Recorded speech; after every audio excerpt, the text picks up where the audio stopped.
Hi everyone, thank you so much for joining us. This is episode 2 of Own the Road with AutoTrader, where we make car stuff simple for Canadians. My name is Jodi Lai, I'm AutoTrader's editor-in-chief. And I'm Dan Alika. I am AutoTrader's road test editor. So it's still Earth Month, so we're going to be talking a lot about EVs again in this episode because it's very important and there's so much to go over. But we also have a very special guest joining us today. He's basically like the coolest, most rock star person in our industry, and we're so excited.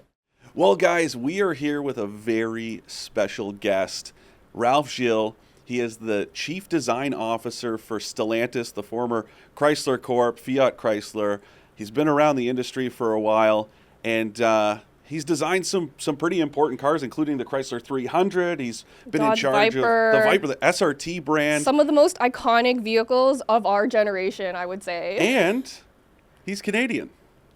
I mean, not saying, but, I'm saying. It's pretty cool. So, Ralph, welcome to Own the Road with AutoTrader. Thanks so much for joining us. My absolute pleasure. So this is great. Well, we just wanted to kick things off. It is Earth Month, as you know, April. It's obviously a big deal, especially with EVs. You guys just unveiled the newest version of the Airflow concept. And I really wanted to kind of pick your brain about what you think the future looks like for EV designs with the kind of freedoms that you have without having to worry about an internal combustion powertrain. Wow, there's a lot there. First of all, yes, the move is on. Let's say we are working on, right now I'm working on 11 different new projects at the same time, and 3/4 of them are EVs. Wow. Full BEVs. I'm not talking hybrids. I mean, we're talking a complete BEV. And they're on our new platform. So everything you're talking about. So it's been a long time since we've had let's say, a significantly new architecture to play with. And a lot of these, there's a few that are still what we call multi-energy, where they may have to have a small gas engine still. But the vast majority are full BEVs, which, to your point, doesn't need cooling. We have to design frunks now. But the one challenge, the industry standard is quickly becoming, let's say, a flat pack battery underneath the passengers between the wheels. It's the best place, safest place, great for center of gravity.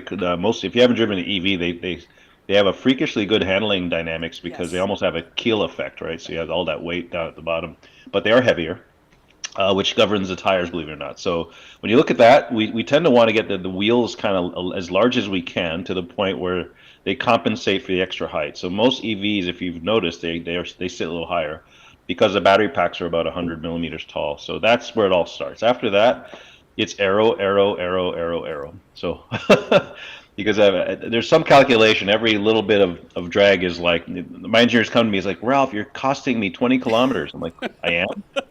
Sorry. So we trade kilometers and details. It's getting to that point now where we're really looking for efficiency. So. And, as far as, obviously we don't, want to highlight competitor brands and whatever, but I was in the BMW iX last week, and one thing I noticed right away was that the dashboard, all of it sat below the cowl, which I'm pretty sure is the first vehicle I've driven that it's been that noticeable. So, are you kind of excited about what that means, the prospects of design in that regard? It's funny you mention that, because I remember driving my brother's Civic back in the day, a Civic Si he had, and they all had the dash super low, right? Because the engines were small and tilted backwards. We may be coming back to that. Again, as the passengers get a little higher in the car, but the nose can go down. You're not clearing a big engine anymore. So yeah, I think it's exciting to give that panoramic view of the interior change. And I'm guilty. We raised the belt line right to the limit on the 300, and I think the TT had that, as well. So that's something that, we probably went a little too far with that. Belt lines have been getting higher and higher, where I see full adults driving cars and they're peering out of them like children. I'm like, okay. Yeah. I love that though, and I still think like the Dodge Magnum is one of the most gangster cars out there. It's like a secret dream car of mine because I like sitting real low. Yeah. But yeah, speaking of those cars, like you were the boss of Hellcat and SRT, which are kind of like the anti-Earth Month vehicles. But how do you see that performance evolving when we're talking about EVs? Well, that's actually a very topical question. Well, in fact, yesterday we just had a big meeting with our CEO and the Dodge brand, and I was in that meeting, and we're actually we're basically debating not debating, but announcing, telling them where we're headed, and it's well underway already. It's not secret. Watch this space, as they say, because Dodge has a lot of news this year. And they're confronting this exact thing. Is like they are about Hellcats and ferocious power now, and translating that into a future space. It's going to be exciting. I can't divulge too much, Of course. but Dodge is going to do it their way, right? And we're excited because we have a formula. In our job, I think as designers and brands, we have to be tastemakers in a way, and we have to kind of bring our fans along with us, right? They are curious. I mean, some of these Hellcats are getting their butts slapped by plaids and stuff, So they're like, "Hey, what do you do for me?" So let's just put it, we're on the case, and it's going to be cool. It's going to be our own thing, our own look, our own way of doing it. But it is the future, and it's a far, far more sustainable solution. So, we're talking about vehicles, high power vehicles. You're fairly infamous for owning at one point, or maybe still owning, a Viper, I believe.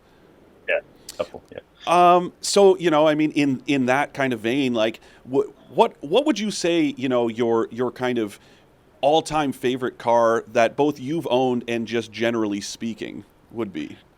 Wow, that's the Viper has a sweet spot in my heart, of course, because it's so outrageous, but also because it's the one that kind of drew me to the company I work for now, back when I saw it as a concept car.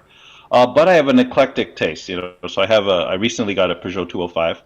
The reason I like that car is that I did an internship in France when I was 18 years old, and my boss had one, brand new one, and he took me through the French windy roads, and I was like, my eyes were like saucers. Like, can't believe a car can do that. And it's been in my system ever since. So I finally got one, restored it, and it is as good. It's like a meet your heroes moment, and it's as good as I remember. That's awesome. What did And you in between, yeah, and I love vintage Alphas. So I have a 69, 68 Alphas. I've had Hellcats and Red Eyes and stuff. The Viper I'll never sell because it took a pound of flesh to get the Gen 5 approved. So I look at that and I kiss it every couple days. Yeah, that's cool, man. That's got to feel pretty neat as, somebody that's both a fan of the brand and the vehicle, and also somebody who had so much skin in the game to really carry it forward. Yeah, literally skin in the game. Your blood, sweat, and tears, I'm sure. So then, Funny. but what was your first car that you owned? Oh my God, can we talk about that? So Yeah. this is Canada, right? So I live in Montreal, Quebec, where they seem to salt the roads for the fun of it. You won't remember this car. It's called the Austin Marina. Have you ever heard of it? I have heard of it, yeah. Yeah, it's a British car. It looks like a Russian-ish taxi cab. It's really gross. I don't know what my uncle. I was riding in the back of my uncle's yard, and I was desperate for some wheels. And I go, "Hey, if I can get it running, can I have it?" And he said, "Okay." So I spent the summer tinkering, and I got it running. It would barely start unless it was like over 20 degrees. But anyway, but it did do burnouts backwards. It was rear drive, so if I put in reverse and stomped on it, it would do the best little mini burnouts. Yeah, but it really taught me about mechanics, and I learned what a thermostat was. I spent the winter with no heat in the car. I had to drive around with a scraper to take the frost off the inside. It was a $2 thermostat I had to change, so I learned the hard way to understand about mechanics. But anyway, after that, I had a more interesting car. The Scirocco was my first favorite car. I love Nice. that. I had an 81 Scirocco S that was not as bad, but I needed some love, and I restored it. As soon as I got my first job, I restored that car. Yeah. I really love seeing your journey, like all that passion that you had as a kid. Like you can totally see it in all the work you're doing today. Like it's very obvious. Like that guy loves what he does. Yeah. And I'm surrounded by, like, I don't know if now I'm hiring people, of course, but even before I was a boss, let's say, it's almost like I compare it to the X-Men mansion. If you look at the super, not that we're superheroes, but You are. no. We end up in this place, and we all are weird and different, but creative, and we all get along together because we're that way. And that's what it feels like in our studios. We have so many creators, and now we're getting people from the infotainment world, from the movie industry, we're getting coders that are mixing it up with car designers now, and it's the coolest thing. It's hard to believe it's allowed, but it's cool. Is that kind of what you see as, the future, not just in terms of design and stuff, but, that the car, like the automobile, is becoming more of a piece of technology as opposed to just a piece of transportation? You're right on, and that's exactly what's happening. It's already happening. We're hiring totally different types of people now. Like I grew the infotainment piece of our office like threefold in the last few years.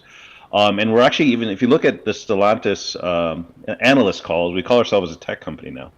So we're a tech automobile company, right? Because there is so much tech. I mean, a modern day car is literally incredibly complex, but we're realizing that the competitive ground is not horsepower anymore. It's how much tech you can jam in the car. So Well, yeah. and speaking of Stellantis and I know obviously there's that big announcement recently about the LG battery plant in Windsor, and already in Windsor we've got the Pacifica, including the Pacifica Hybrid. I've got one booked in a little bit. I gotta say, from a styling perspective, I personally think the Pacifica might be one of the most underrated vehicles of the last maybe 20 years. Mm. Oh, It's just thank so you. clever. Yeah, it's like it's stylish, and you know what? I always really liked personally. I thought the design of the Chrysler 200 was really cool, and I really liked the way that the family ties were so strong, yet they were very much like they stood on their own. Yeah, yeah, we're done. They were done together, kind of around the same time. Yeah, and the Pacifica has its following. I mean, it still does up very well in that segment, which is it's shrunken, but it's stable. It's like 500,000 units a year, and we fight it out with Honda and Toyota, but we hold our Totally. own. I once saw this sketch you did like on a napkin of a Hellcat Pacifica, and I Oh my think God! the whole internet just went wild over that. Funny you mentioned that. Have you heard of van culture? There's Yeah. Yes, a So someone is trying to do it for real. They've bought all the parts. They got a van. They got a Hellcat, a supercharged no less, which is going to be interesting. it's gonna be And they're amazing. trying to do it, so it's going to be interesting. That Yep. is so cool. And I just love to see how that will evolve with the EV world. Hmm. Um, and so, what's something that you wish more people knew about EVs? Because it is relatively new to some people and there is some like hesitancy. So, if you were I to tell people, like, you should know this, what would that be? And keep in mind, I've been driving a lot of EVs, so we've bought a lot of competitive EVs. And by the way, Hyundai's awesome. The EV6, the new Kia Ioniq. So there's some really, is it Kia? I think I'm mixing them up, but Yeah, anyway, Hyundai Ioniq, but still. yeah, there's some really cool products starting to happen. And what I would say is the choices are coming. So let's say fast forward about a year or two from now, there's going to be a plethora, literally, of EVs from ourselves, from other competitors, and the range is probably what people are scared of the most, right? So today. I mean, gotta do my math in kilometers here. So a good EV will get like 200 miles, which is about 300 kilometers. In the future, that number will be double. And we find that people have range anxiety, but when you really ask them how far they drive, most of them don't even drive one third as far as they think they do a day. So I think that's the thing is don't be so worried about the range, let's say, because once in a while, yes, you have to go see grandma across the country, and that's when maybe you rent a car or something like that. So there'll be solutions, and that's one of the things we're looking at as a company. We own leases in Europe, or we loan people cars. With your once you buy a car, you almost basically have a subscription, and when you do need to go see grandma or the in-laws, you can borrow something that maybe that's a hybrid or something. So it's not. I think the adoption will be managed by the companies. We're going to help you make it easy for you to own an EV, but it is fun. They are great fun to drive. They're super intuitive to drive. So it's going to be an interesting time as we transition. That's a brilliant solution. Yeah, I love totally. that idea. Yeah, I Yeah. dig that. And I mean, obviously, like culturally, North America wide, trucks, that's always the big one, right? It's like, well, Yeah. and we're starting to see that. And I know, Yeah. Ram has announced like Yep. that there's an electric Ram coming. But I look at it very much like a great opportunity because as we see recently, with the Hummer EV, like there's so much more room for a battery pack. So that range, yeah, they're big and heavy, but it also means you can go way further than you could in a smaller EV. Yeah, and that's what we're looking at too as a company is like today you see adapted trucks, tomorrow you're going to see designed for trucks, which means they're going to be able to repackage and make it more efficient. And hey, let's be honest, most people don't realize, but locomotives are EVs in a way, right? So they're being powered by electricity, so they're very powerful, very torquey. They're so powerful, we actually have to limit it. We have to govern it down so it's not, darting people off the planet, That's so funny. I think that's something that a lot of people still don't know about EVs is that they just can't picture an EV being a Hellcat, and there's Yeah. that weird disconnect, but it's gonna happen and it's gonna be so exciting. Yeah, I hate bashing on my competitors, but when you look at the Bolt compared to like the Hummer and the other stuff that they're doing now, it's like a lot of people don't want the Bolt. No offense, but it's not what they're asking for. So We're trying to make EVs delicious, not dorky, Yeah, because that's yeah, exactly it. And yeah, I think by making them like sexy and desirable and cool, yeah. I think a lot more people will be interested in getting into them, especially if you're designing them because they'll look so badass. Well, Jodi and I were having this conversation recently, and I said to her, like, for me, I think there was that phase where it was like, I understand, obviously coefficient of drag was a big part of the designs, but, it's like, hey, they're electric. Let's make them quirky. Even hybrids like the Prius, it was like, let's make it look a little different and weird. And that didn't really, like, it put, alternative powered vehicles on the map, but it wasn't really that It's too desirable. nerdy. So now that they're becoming more like normal looking, so to speak, and Mhm. and you guys on the OEM side can focus more on that tech integration to make them stand out. I think that's like the linchpin. That's what's going to make them more desirable to more people. Exactly. And then there's the packaging, when you look at the flat floor and all that stuff, we're able to really pack a lot of use, let's say. Like you were talking about the minivan, same type of thing, right? Where a vehicle that looks a certain size on the outside will be shockingly roomy on the inside. Yeah, absolutely. Yeah. Well, Ralph, we really, really appreciate you coming on and joining us today. It was very fun to chat with you. It's always great to kind of get some insights from someone that's been, in the industry and, like I said earlier, so passionate about it. Yeah, thank you. It's fun. I would say it's changing. In the years I've been in, 30 years, so it's like, whoa, I'm old. You but don't look I'm it. I'm having more fun now than ever because of all of the challenges, but of the opportunity, and I love watching the complexion of the industry change and the type of people attracted to the industry. It's really an interesting time. And a lot of people wrote off muscle cars back in the 70s, and look at us now. And EVs will be the same way. They're looking at it with trepidation, but a few years from now, it's going to be like, wow, this is so much fun. So, and the infrastructure will catch up. I think the private sector will take care of a lot of that stuff. So, thank you, and great questions today, and yay Canada. Yay, Canada. All Thank right. you so much, Thanks, Ralph. We Ralph. look forward to seeing what you got coming down the pipeline, man. So excited. You got it. All the best. See Take ya. care. Dan, that was the coolest So cool. thing ever. Ralph is so cool. I I mean, respect him so much. Yeah, it's cool, like, because he's so knowledgeable, but it's like, he's one of those guys, like, he's very thoughtful, but it just seems to kind of come so naturally, and he knows his stuff, he cares, and it comes across so clearly to But me. he's also so approachable, Yeah. Like I've spoken to car designers before, and they're very like abstract and like artsy. I'll tell you, I've never seen Ralph in a scarf at an auto show. It's so true. That's like an inside joke with in our industry that you can spot the car designer by seeing who's wearing a scarf in Yeah. in the summer. But he's a great guy, and it was so great. And I'm just really excited to see. I mean, obviously talking to Ralph about what Stellantis has in the pipeline in terms of electrification, but just in general, it's I think I said it in my BMW iX review, like, don't fear the electric future. You Yeah. know? And I think from a excitement perspective, Ralph kind of brings that, like, because he can give you some insights about, what design is going to look like, what they're focusing on. But just generally, he talked about range and range anxiety. It's like, it's getting better, Yeah. and it's only going to get better from here. And even now, it's not that big of a deal. Like, No. we'll go through this a little bit more. Actually, let's go through it now. Let's So, do it. like, something to know about Dan and I is that, like, a few short years ago, maybe like 1 or 2 years ago, we were both very new to EVs. Totally, yeah. You know? And at first, I had the exact same hangups about it that I think most of you do, Yeah. thinking, oh, I'm going to get stuck. Like, what happens if I run out of range? Like, I'm really scared. And then eventually, like, the more time I spent with EVs, I realized how, like, misguided I was. Yeah.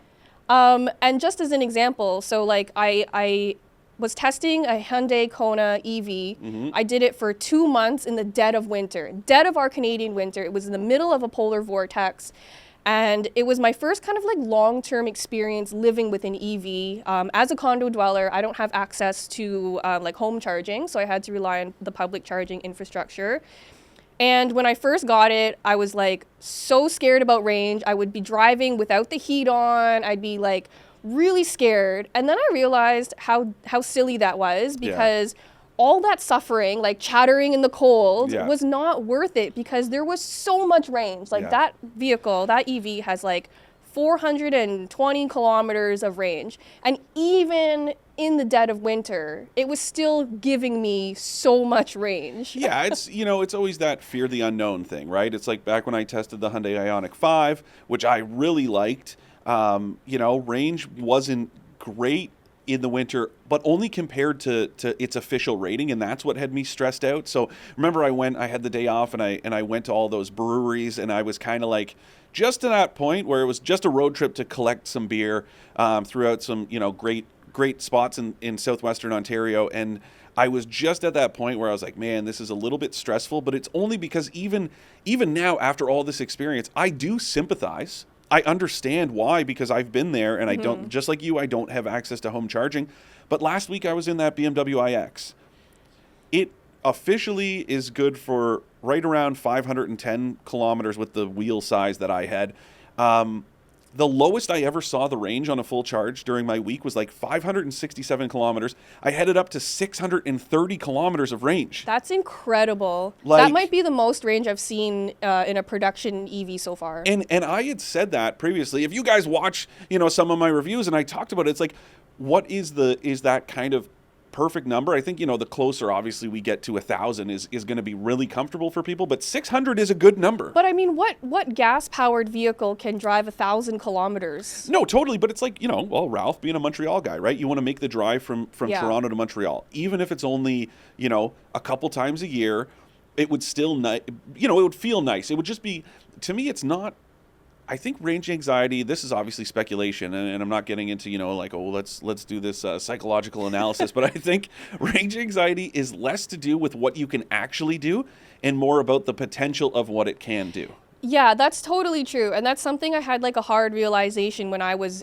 driving that EV for 2 months. I very quickly realized that, I'm gonna blast the heat because I don't want to suffer, But it's like the reason why people own trucks, because once a year they take a trailer to the dump, right? Yeah. So it's the same with an EV. It's not necessarily that you're going to cover 600 kilometers between charges. It's just that you can do that. And it feels good to know. And, talking to a colleague not that long ago, and she had said, and I'd never even really thought about it, what about emergency situations? Let's say you got to evacuate Toronto, right? There's some sort of, natural disaster, and we've all got to get out.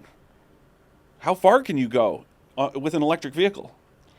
That's stressful. Yeah, but what are the possibilities of that happening, right? Well, I think a lot of people buy cars based on what they think they'll do and not what they'll actually do. And like Ralph said, most people daily drive under 30 to 50 kilometers. I mean, yeah, that's fair. I think that, Mallory's point was a really good one about this whole like disaster management thing. And it's just like that peace of mind, right? It's the same reason why you have a medicine cabinet full of all kinds of crazy things that you're probably never going to use. And you'll find, 10 years from now when you're moving, and you'll be like, oh yeah, I remember when I bought this, like malaria pill, and I've never been anywhere. And it's expired now. You know what I mean? Like, it's just one of those things. We as humans, like we like preparedness. Yeah, for sure. But I really like what he said about range anxiety, and that like once you spend more time or you understand more about EVs, that really starts to fade. That fear really starts to fade.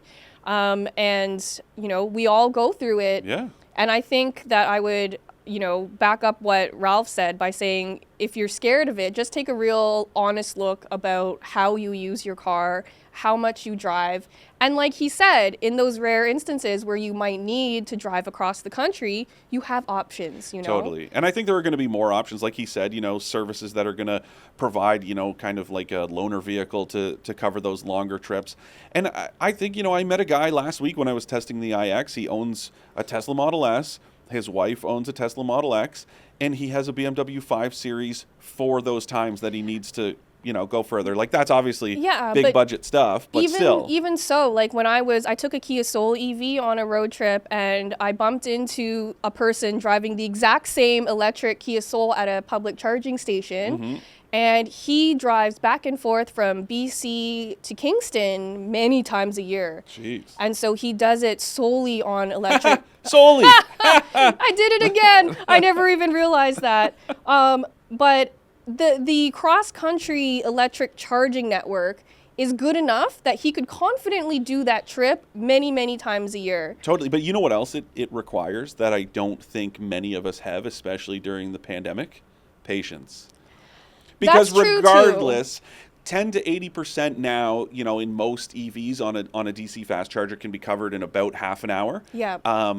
But in practice, it doesn't matter that you go into the en route and there's a lineup at Burger King and you end up standing there for half an hour anyways. We're all like, oh, I want to fill up and get out of here as quickly as possible, Yeah, that's true too. But I did kind of want to talk about that cross-country charging network. Let's do it. So, because it's deplorable. Well, yes and no. So across the country, a lot of, funny enough, gas station companies have been installing really fast level 3 EV chargers. No, not level 3. That's a misnomer. What? It's just DC fast. It's level 1, level 2, and DC fast. Okay, but anyway. People call it level 3. I'm just saying, our job is to make car stuff simple for Canadians. Let's true. make sure that we're, using the right Let's naming convention. demystify Let's this. demystify. DC fast charging. Petro-Canada. I'm a big fan. I love those chargers because you can use your credit card just to do a quick pay. Totally. I love that. But, I don't think it's enough because right now, you and I both, we live, about 10 minutes from each other? Mm-hmm. And I think in the GTA, currently, the closest Petro-Canada electric charger, like the DC fast charger, closest one to both of us, is that one out in Milton. And then there's one in Scarborough. Those are the only 2 Petro stations in the GTA as of whatever the day is today, April. Yeah, that's true. But I'm talking about when you're going on a road trip. They're strategically placed across the Trans-Canada or the 401, right? I'm not there yet that I think the plan is to have that. I don't think it's there yet. I mean, en route, the Ontario, for you non-Ontarians out there, the province has service stations called en route instead of en route. It's on. It's kind of clever. Announced late last year that DC fast chargers are going to be installed at all of these stations, but it's going to take time. And I also am not fully confident that those will be installed by that whole 2030 EV target. I mean, I'd like to hope that you're wrong because we I would need like that. to hope I'm wrong. Because we need that infrastructure to get more people into EVs. So right now it is a little bit of a headache. Yeah. And Except for Tesla. Tesla's got that huge got that advantage. amazing network, and they make it so easy for people. Yeah. And there was talk. It's just a rumor, and nothing has been done yet. But there was talk about Elon Musk was saying that he was considering opening up the Tesla supercharging network to other EVs. So I think it started now. Some of you Tesla fans out there will probably know, and you can always send us an email at expert@trader, right? AutoTrader. Expert@trader.ca. But I think Amsterdam had like a pilot project for that, where it was open to any and all EVs. It wasn't just restricted to Tesla anymore. But it's going to take time, and just like everything, that's the big. Everybody wants to build. The money's in the cars, right? Mm-hmm. Nobody wants to build these charging stations, but I think now that realization is there of like, we've got this coming down the pipeline. Yeah, and I think that car companies are beginning to realize that if they enable other people, even if they're not buying within the brand to get EVs, then it helps everyone. It's like the general cause of making EVs more accessible. Totally. And I think a lot of them were really into that, even with, like patent sharing, like making their patents available and stuff like that. Toyota was really good for that, like opened up its patents to like its hybrid patents to everyone and just said, hey, you guys want to use this? Go for it. Go for it. I do also have to say, we're not GTA focused people. I know that whole center of the universe thing. I used to live in northern Alberta, and I'll tell you right now, the drive from Grand Prairie, where I lived, to Edmonton is like over 400 kilometers. Wow. And that was a drive that many families I knew would do, back to school shopping. We're going to Edmonton for the day, right? It's crazy to do it for the day because you got like a 5-hour drive on each end. But regardless, that's a long drive, and that would exceed or nip at the maximum range of the average EV on the market. And that's like kind of ideal conditions. I'll tell you right now, Northern Alberta conditions aren't that ideal. It gets cold. And on top of that, it's the foothills of the Rockies. It's all hilly. It's range sapping, and that's also why I'm worried, because it's not just about you and I being like, oh, we've got to go all the way out to Scarborough to charge. It's like, if you live in a place like Northern Alberta and you want to go to Edmonton for the day, that's going to be a challenge with the current crop of electric vehicles and the current infrastructure. That is very true. And so one thing that I tell a lot of my friends who are considering EVs now, and I tell them that, like, if you don't have access to home charging, it is going to be a pain in the butt. Totally. And that's just a harsh reality. Like, I wish it wasn't the case, but that's just how it is. That's what my experience tells me about driving an EV without home charging.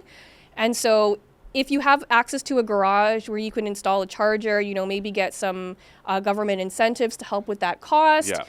The cost to charge an EV at home, dramatically cheaper than public charging, but also dramatically cheaper than gas. So just as a comparison, one of our writers did a story on like how much it actually costs to charge EVs. And so basically we took a Kona electric and a gas-powered Kona because we wanted an apples-to-apples comparison, right? Yeah. So the national average to charge a Kona electric at home, it costs $488 a year. A year. A year. Based on average driving distances and everything. I think NRCan it's 20 or 25,000 Yeah, kilometers. and the gas version will cost over $2,000 a year to drive on gas. So the savings are there and almost immediate. That's what I say to friends all the time when they ask me, because obviously people are curious, right? And it's, at home, if you get a level 2 and charger installed at your house, it's going to cost you literally a few dollars if you charge overnight, and that'll get you that maximum of 400, 500 kilometers, whatever. Even on a fast charger, that one that I like to go to at the Canadian Tire, the Flow chargers. Yeah, the Flow charger. That one, I think, the rate is $20 an hour to use that, and it's a 50 kilowatt, so it's not even a super fast charger. It's fast though. I've used them. I use it all the time. It's like I've never been plugged in there for more than about an hour and 10 minutes to go from last week when I did it, I went from 53% to 99% in an hour and 5 minutes. That's not bad. That's pretty good. I use those chargers a lot, and I like to pick the ones that are strategically located near like grocery stores or like a lunch spot. Totally. Because then you're not sitting there waiting, right? And I think that's something that EV owners will have to get used to, is kind of like if you don't have access to home or office charging, you have to carve out that time in your schedule to charge. Which can suck. Which can be a pain sometimes, but I think and that's why if you don't have access, the range offered in some current EVs is not ideal. Like, for example, I was driving the Volvo C40 Recharge last week. Officially, it's rated to have about 360 kilometers, which for me, living in a condo without charging, was just not enough. Yeah, that's to me, tough. I would need like at least 500 to be comfortable making that switch to my lifestyle. Absolutely. Right? And I do also have to say, like, in that vein, it's like that idea, it's not always ideal, especially in the wintertime, but it's like, don't call it the glove box anymore, call it the book box. You keep a couple books in there and you can do some reading. It's, like I said, it's not great in the winter, but you can find ways to keep yourself entertained. Usually, like, as long as you're not running the heater and stuff like that, you can have the radio going or whatever, have Apple CarPlay, Android Auto, listen to music, listen to this podcast. Oh my, could you imagine? That's what we need to encourage people to do. I mean, we would love if you subscribe to Own the Road with AutoTrader because Own the charger. You can listen to us while you charge, and you'll feel like you know that much more about electric vehicles. Yeah, and I think this episode will be a little bit longer, so it's like the perfect length to charge your car. Exactly. So speaking of charging, I already talked about the iX, but I do want to talk about it a little bit more because for those of you who don't know, it's all electric SUV from BMW. It's about the size of, say, an between an X3 and an X5, I would say. Wow, it's so good. It is really good. That range is killer. The fact that you got about 600 kilometers to me is mind-blowing. It was, so I'll say, I'm still not sold on the styling.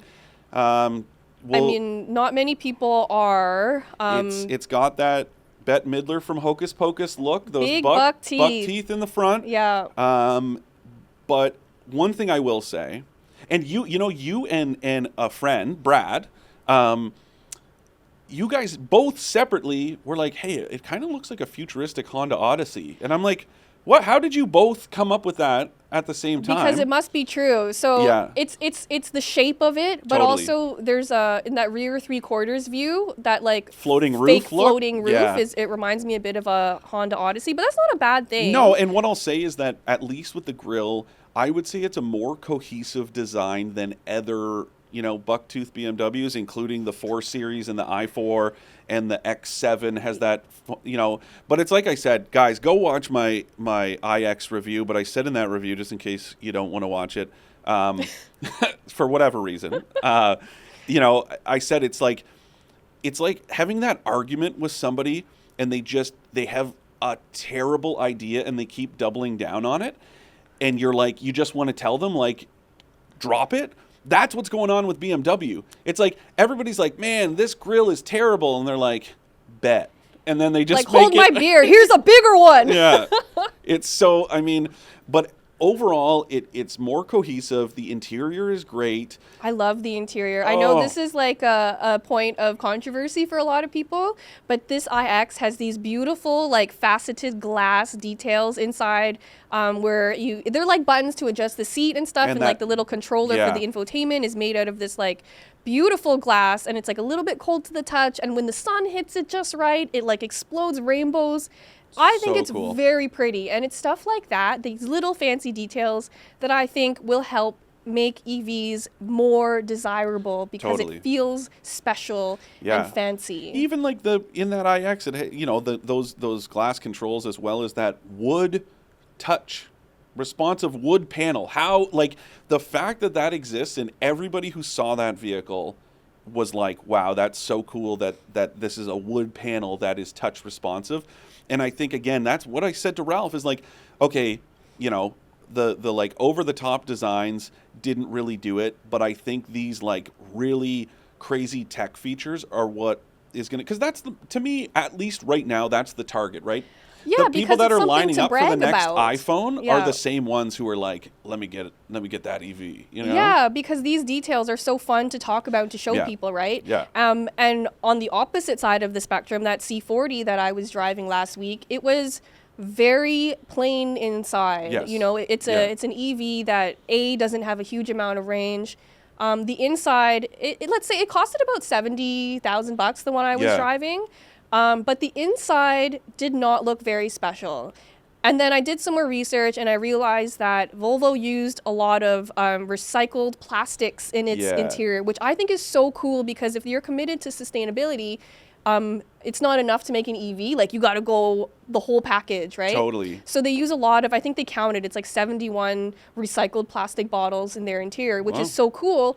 But then the issue was that it didn't feel expensive. I love the idea, but the execution wasn't quite there. See, remember that that Taycan, that Porsche Taycan we compared with the Tesla Model S last year? And guys, that's a really, great comparison to check out. It's on our YouTube channel. It's on autotrader.ca/editorial.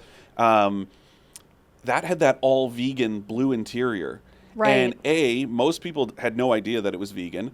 And B, the build quality and just like that touch and feel of it was very nice. It had that kind of like, the fabric inserts felt like wool. It was really rich. And then the faux leather, it was like, that could easily be leather. And that's how they could do it right. And I mean, Porsche, of course, they charge so much for their cars that if they didn't do that, I would be really like annoyed by. But still, to me, you want to talk, like, obviously it's a number that's going to keep going up, right? But the average transaction price for a vehicle in Canada, crested 40 grand, I think 2 years ago. $70,000 is still quite a bit more than that. I Yeah. don't think it's especially for the size of that C40. I don't think it's unreasonable to expect a little bit more flashiness. I think so too. And so I was like kind of doing a lot of inward reflection, and I have this Well, you had all that time expectation. while you were charging it. Exactly. And I was thinking a lot during my charging, and I have this expectation, and you tell me if it's unrealistic or not, where I believe that in this day and age, EVs need to have some sort of flash. They have to feel kind of special because like Ralph said, like the Chevy Bolt is a great EV. It's got a ton of range. It is fantastic, but it's a little nerdy and it doesn't feel special. Yeah. And I think if you want to get more people into it, you have to give them more to get excited about Yeah. other than the powertrain, you know? Yeah, I agree, and I understand that that's tough, right? Like, it's what I always say to people. Like, car companies, obviously, automakers want brand loyalty, right? But they're also businesses. They're in the business of making money. They're not in the business of giving stuff away for free. So, battery technology is expensive, right? Cobalt mining is expensive. All of that stuff adds up to the higher than average prices for electric vehicles. Yes, those prices are coming down. No, I don't, they want to keep their margins up, so I understand they don't want to give you stuff for free, but I don't think it necessarily needs to be expensive because, and this isn't an electric vehicle, but the Ford Maverick has that great gray plastic interior that I described it as it kind of looks like one of those like portable sinks at like an outdoor concert, right? Which is, it sounds worse than it is. It's really cool. But it was durable and it was affordable and it looked looked good. Yeah. And just going back to that Volvo C40 for a second, one of the touches I did like is that the inside is lined with this like carpet material that matches the exterior paint color. Yeah. And that is also made out of recycled plastic, but it looks really cool and it feels good and it has a practical use for like sound deadening and stuff. It's and so cheap and easy in that sense, that's what right? we got to do, right? Yeah. And so, that C40 it was good, but it really proved to me that let's say like 5 years ago, if you wanted an EV, you could get one that was affordable but kind of dorky. Yeah. A couple years later, more expensive EVs came out, and so there was only those two ends of the spectrum. Yeah. And so finally, right now, we're getting so many great options in that sweet middle ground where they're affordable, they look cool, they have lots of range, The lots Mustang of cool Mach-E. features. The Ioniq 5, EV6. There's so many interesting options now. Yeah, totally. And the fact that it's only going to get better makes me like very, very excited. Oh, I'm so excited about it. I got to say, though, going back to that iX, probably the best electric vehicle I've driven to date. Wow. And I've driven, quite a few. The Taycan is great because it's impressive. But it's also very expensive. Totally. This one is it was still expensive, but I couldn't help but think, wow, there's a lot of value here. Like, it was 92 grand. So it was the iX xDrive 50. So the second, step up in the iX lineup. It starts at 92 grand before tax because we always include the freight charge because that's not negotiable. So I think That's true. in the BMW it was right around, $2,500. Worked out to be about 92 grand before tax, which is already expensive on its own. The one I drove had 27 grand in options, right? So it was about 118 and change, I think. That's a lot of money, but it felt every bit of that asking price. And that's important too, but also the range. That range alone, to me, makes it worth it. Because if you compare it with something like a Taycan, which I think starts at a little bit higher, you're getting like 350 on a good day. Yeah. And this BMW is like double that. Yeah, like I think with the 22-inch wheels, it's 507 kilometers. Already, that's good enough for me because in the winter, there's no real, we talked about it on the last episode about that whole demystifying EV myths. Yes, the cold weather impacts the chemistry of the batteries. You also need your heater running, your heated seat, all of that stuff. It's going to add up to sap some range. There's no fixed number. Anybody that tells you, it's 15% across the board, that's not true. Everyone is different. Every EV is different, yeah. So in something with 500 kilometers, it's probably it could drop as low as about 350.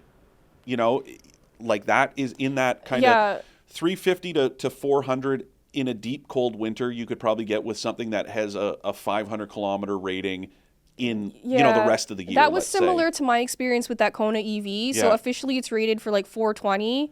At 100% in the dead of winter, I was maxing out at like 375, which is That's still good. like That's really good. Yeah.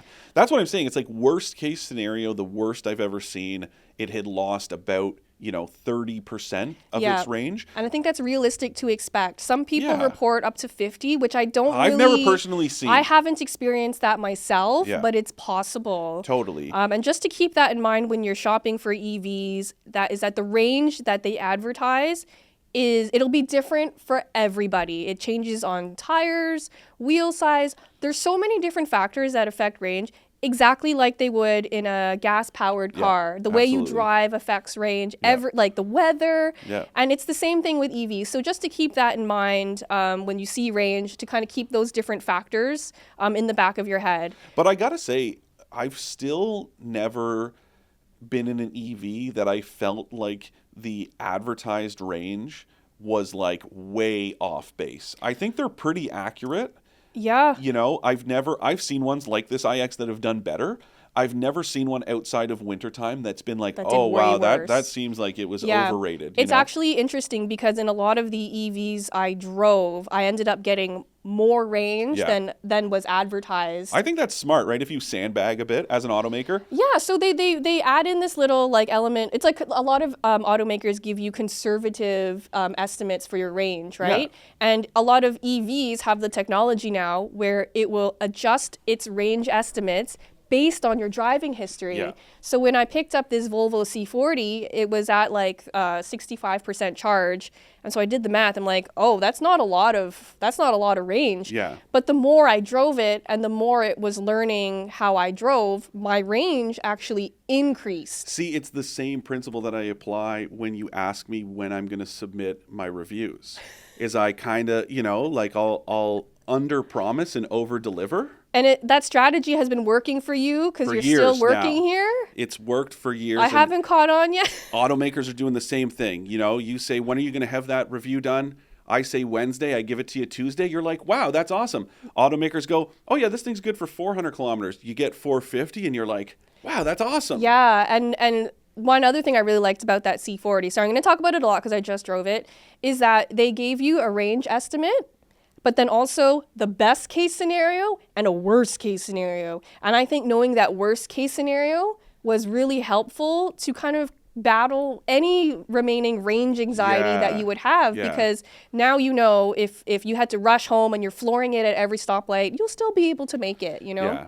And something that was weird, and I had to I had to do some more inward reflection, is that vehicle gives you your range in 10-kilometer increments. That's weird. I actually don't think at first I thought it was really, really weird. And then I thought, like, what is the point of giving me super accurate readings when it can fluctuate so much anyway? And if you're driving an EV to the point where 10 kilometers is going to make or break you, yeah, I then guess. you've got other problems. I mean, yeah, I agree. It's just I like that accuracy of being like, this is because in gas powered vehicles you get that to the kilometer. Obviously it changes, but because to me it could change a lot, right? It could you could be on a road trip that you're like, I'm going to be cutting it close, where that 10 kilometers could be all the difference. I just saw a thing, I think it was on TikTok, where a Tesla driver had they were getting so close and they were like 10 feet away from a charger and their car just stopped. That's really bad too. Which is so Yeah. would you just push it? Well, but even still, some EVs have trouble when the battery is completely depleted that you can't get that initial charge. Oh, wow. Yeah, Okay. there's so that's one of those things, forget myths and never let, just like you should, I say to my friends all the time, they always send me photos. They think it's hilarious to be like, look, and their gas needle is below empty. My mom And would I'm have a like, heart attack. So would I. And that's why they send it to me. And I'm like, guys, this is not good for your fuel pump. Literally, Yeah. it's not just that you're taking big risks. It's mechanically it could be trouble. Same rule applies. Don't let your EV get to, if it's, I would say, I'm not an EV owner, so obviously it's easier, to be on the other side, so to speak. But I would say do your best to avoid going below like 5%. Oh my God, I would never know? go to 5. I start looking for chargers at like 25. No, I mean, but I'm just saying, like, again, you are going to have to, we're getting to that point where, and I know, Tesla owners that do it all the time, right? Where it's like road trips are feasible, yeah, sometimes you are going to push it. Totally, I agree. I'm like that wintertime. Don't let your, fuel tank go below 50, like below half full. That's like me with charging. It's like I try to keep it above 50% as often as possible, because I know that, during my test drives, during my video shoots, like I might put, 250 kilometers on it in that one day. So it's like I like to keep it that way. I can get home or get to a charger and not be like, oh no, I'm in the middle of nowhere. But that it's really like you're playing a dangerous game by like really draining that battery. That's really risky to me. Like, Yeah. even with my phone, I get nervous if it's under 15%, Totally. right? Because also I rely, like, I never know where I'm going, so I like need my maps. Yeah, you're directionally challenged. For Oh, sure. it's so bad. I Yeah. never know where I'm going. Yeah. Like, I'll get lost in this office. Oh, totally. It's really bad. Yeah. But yeah, I think in general, like, if you're scared about going EV, don't be. Yep. There are things you have to consider and, adjustments you have to make to your lifestyle, but I think they're minor and they're like easy adjustments to make. I think that is, I don't know if I mentioned it on the last episode, but I do think that's true. Like this whole, electrification thing, it's coming, it's a reality. We're all going to have to get on board. It just means that you can't look at vehicles and look at what you're doing the same way. And to me, it's no different like with the pandemic, right? We all had to kind of, reassess our personal lives, vacation, what it meant, like downtime, what was good for our mental health changed a lot because life changed. For sure. That's what is going on here, right?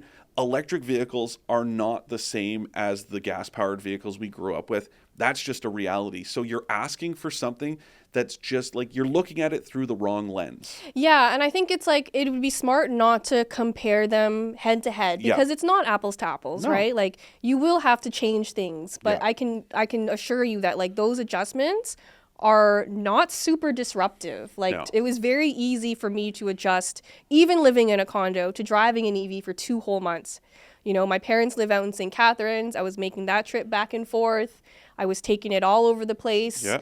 And that was in the dead of winter, and it was totally fine. Yeah. And I also think like, from that like perspective, there's also the ability to challenge yourself. It's, not necessarily hypermiling, but it's just like there are challenges that you can, gamification, like you talked about last week with the NX, and it showed you what percentage of your drive was under, emissions-free power. And I like that idea of being like, okay, well, my consumption, like, and I do it with gas-powered vehicles, but with EVs, it's just that much easier to make the experience enjoyable. To be like, okay, well, I burned, 20 and a half kilowatt hours per 100 kilometers yesterday, so today I'm going to try to get below 20, or it's like to use, a lot of them now have that number to show how many kilowatt hours you recovered using the regenerative brakes. Right. So it's like maximizing the number. Yeah, I always have mine set to the most aggressive setting because I love those efficiency gains so much. Yeah, regenerative braking is probably my favorite, electrification technology, just because it's so, it's like both cool and unique, but it's also, it's tangible, right? You can actually feel it happening. And that's one of those things that just like, it's unique and it's still a novelty to me that I enjoy. Yeah, it takes a little bit to get used to at first. I always say keep some gravel, because especially if you have a passenger that is not used to it, like it can make you feel motion sick. But even me, like if I'm picking up an EV and it's the first time I've driven it and I automatically put it to the most aggressive setting, sometimes they're like super aggressive to the point where I'm like, whoa, like it feels like you're slamming on the brakes. Totally. But once you learn to kind of like modulate it and you can pretty much time it so that you never have to use the brake pedal at all. Yeah. It's like a game to me. It's like fun. It's so much fun. I enjoy it a lot. And, I do think like all of this stuff, we are, Ralph's right. I think, within the next year, over the course of this year and into next, we're going to see a ton. I think, brands that are like, oh yeah, we've got, 30 battery electric vehicles in the pipeline. Like, that's a lot. That's a whole lineup Yeah. of new vehicles. And so you'd have to think that like they're going to have all different body styles, all different performance, all different price points, Yeah. right? And so that's really exciting to me that the options are just going to explode in the next couple years. And in this space, I feel like things move so quickly. So like Yeah. I was editing a story written not that long, like 5 years ago about EVs. And And it changed before you even got to the end of the story. But nearly every vehicle that was mentioned is no longer available. It is Yeah. discontinued because those early EVs, the technology has advanced so quickly that those early EVs are just like not it anymore. No, and I think, automakers knew those were sacrificial lambs, right? You have It's to like experimentation. Yeah, you have to start somewhere, and some of them are still like, it's fun to see them on the road now. It's even like when I was in California a couple of weeks ago, saw a couple Fiat 500Es, Oh yeah. and those were so cool. And I know I have some American friends that had leased them, that they were literally leasing them for like $70 a month. They were giving them away for free. And the I think the range was like 150 Yeah, miles or and something silly. I don't know if this is true. It's like they were saying that the company was losing money on each one Yeah. that they sold or leased, But right? it's fun to see, cars like that every now and then on the road, where it's just like that was really kind of like a pioneer when you see them. And those early adopters and the fact that they're still driving them when there's so many other options out there, I Yeah. think that is really cool. But you ready for a hot take? Yeah. Usually I thought you were going to high five me there. I No, was stoked. usually you have the hot takes, but Yeah. I have a hot take. Talking about Fiat, Yeah. I think Fiat should revive as an electric-only brand that only sells adorable pastel-colored EVs. Like Fiat, like like Fiat, Yes. And I just think that would be so cute, and it would Yeah. get so many people into EVs. Well, let's put it this way. Fiat couldn't be doing much worse than it is now. I mean, it's pretty bleak over there. It's, in North America, it never really took off. And Because we like big cars here, right? I think the novelty, like, same thing with Mini, right? It's like there's a certain novelty and a charm. We like to see them on the road, but not enough of us like to be the ones behind them on the road, right? Yeah, that's fair. But I don't think that's like, I mean, it is a hot take, but it's like, it's a rosy take. It's like, I think it's viable. It's something that could actually happen one day. Totally, yeah. I think a lot of, Ford like is going in that direction too, right? Where it's like there's going to be, like Ford has an electric arm to the company, right? It's being split, and I think there is room for that, where it's like certain brands just they become known like Tesla, right? It's just like when you see that brand, you think of electric vehicles. Yeah, exactly. But more for me, it's the standpoint of like, I know a lot of people buy cars based on style alone. I think that's just a reality. Like I'm guilty of it too. So you drive a Volkswagen Golf because you love style? No, I drive a very plain Volkswagen Golf because I love efficiency. So my car is a diesel car. And it gets like 800 to 900 kilometers to a tank, which I love, except for the fact that diesel is so expensive right now. So it's really hurting me. However, a lot of EVs today, cars in general, they're like so aggressive looking, and they look like aliens or machines. And I'm just like not super into that design aesthetic. And so if Fiat was just to come out with like cute, like I want a cute car, like I know that's a lot of people are going to laugh at that, but I think a lot of people are kind of in the same boat as me, where they just want something cute in a cute color that makes them happy. Again, my only thing is like, I think there are more people that like the idea of it. It's like, I said to you, it's like, why was the second gen Subaru Crosstrek, the launch color was orange, right? And it's it's sold reasonably well. You see, quite a few orange Crosstreks on the road, but the idea is it stands out.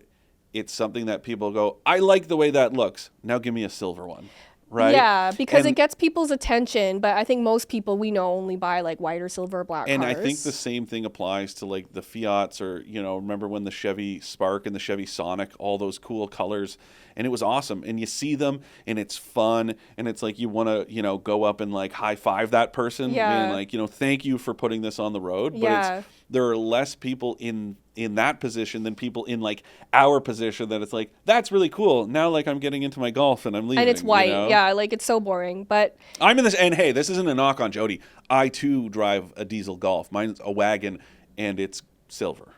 I know. And that's the other thing is that like we both bought our cars used. Yeah. And so, you know, there's just not a lot of options out there. And then, you know, Yeah. you take into account resale value and like all this stuff. But we should tackle car colors in another episode Yeah, because I'd you love have to. some pretty interesting insights on that. Yeah. So we'll get back to that at a later episode. Totally. But it's time for Ask an Expert, Ooh, Dan. fun. I'm going to pass you my laptop. We got a question. I'm asking you? No, you're going to read the question Oh. and okay. answer the question. Okay, hello. Long-time listener, first-time caller. Which is funny because we've Ooh. only had one episode But I or two like episodes. it. Who actually uses paddle shifters? Ah, that's good. And why do automakers still include them in some vehicles? That is a very good question, and one that I see a lot. I'll tell you, from a personal perspective, I use paddle shifters in every vehicle that I drive that has them. And I'll tell you why. I used to, when I worked at Subaru, I had an Outback that had paddle shifters, even with a CVT, and a lot of people, you know, think that that's some sort of like blasphemy. Well, Subaru's continuously variable transmission has those like stepped, you know, simulated gears. The cool thing is engine braking. It is one of those things when you're on the highway where traffic is slowing down, not to a complete dead stop. It's just that it's slowing down. And you don't necessarily need to or want to use your brakes because you're going to cause that chain reaction behind you. Use the paddle shifters. You get engine braking. The vehicle will slow down, not drastically enough that the person behind you needs to brake. So you're actually, you know, doing the common good by not, because you know, you apply your brakes the next 50 cars because behind you. your lights go off, then people will panic. So if you use the paddle shifters instead to downshift and engine brake, you're doing everyone a favor. That's actually really interesting. I never thought about it that way. So I never use paddle shifters ever. And it's from my perspective, like automatic transmissions do all the work for you. So why would you need to do it, right? So from the engine braking perspective, I totally get it. If you're in a sports car or a performance car, if you're like on a racetrack or if you're just bombing around some side roads, having that extra control is pretty important. Totally. You know, you want to gear down before you enter a corner so you can like explode out of it extra fast. And so Towing's another great one. That's true. Right? And not all of them do it the same way. Like with Ram, now you can get the Ram 1500 with paddle shifters, not just the TRX. The GT pack comes with paddle shifters. For years, the gearing has actually been little buttons on the steering wheel, which is weird. They almost like, you could easily confuse them with like volume buttons, right? They're just arrows. But it's a plus and minus. But the cool thing is, when you're towing or hauling a load in the bed, it's really nice. The same thing, because you want to downshift, get that engine braking to slow the vehicle when you're going down a hill, or if you're, let's say you're off-roading, not even, and I don't mean like serious off-roading like I did with the Bronco, and you guys all watched that review already? No, but you know, not just hardcore stuff. Cottage road, right? Kind of loose, you know, this time of year, you guys might be opening your cottages for the first time. You know, all that snow is melting. The gravel roads are kind of washed out a bit. It's nice to have the RPM higher so that in case you start to bind up, you can get out of a jam, as opposed to having to, you know, accelerate, like really stomp on the pedal and kind of get nothing in the low end. That's very interesting. Yeah. I hope that helped you, Chris from Toronto. Oh, yeah. Who sent that question in. So if you have a question, please email us at expert@trader.ca. We're going to attempt to answer like a couple of your questions in every episode. But like I said before, there's no dumb questions. Chances are, if you have a question you've always been wanting to ask, a lot of other people have that same question. Yep. And we're here to make car stuff simple. So literally anything is on the table. Yeah, and thank you for joining us on this guys. episode. Thank you to Ralph so much for joining us today. Man, that was so much fun. That was a real highlight for me, like just one of those, kind of career highlights of doing something that's cool, that I learn a lot, and I think, you guys can really get a lot from someone like him. So yeah, that was a great that was just so experience. Cool. So again, you can find Own the Road with AutoTrader on YouTube, on any of your favorite podcast providers. Again, you can email your questions to expert@trader.ca. We usually come out with an episode every other week. And that closes this episode. So thank you so much for joining us today. And please subscribe and all that happy stuff because we love to see it. And, I do think we've got some good stuff coming. We've got more interviews. We've got more insights. Jodi and I are going to be driving more electric vehicles, as well as, some non-electric ones, because those are still very much a reality. So, some great stuff coming up. And, thanks. Perfect. Now you can have that high five. Thank you, everybody. Later. See you next time.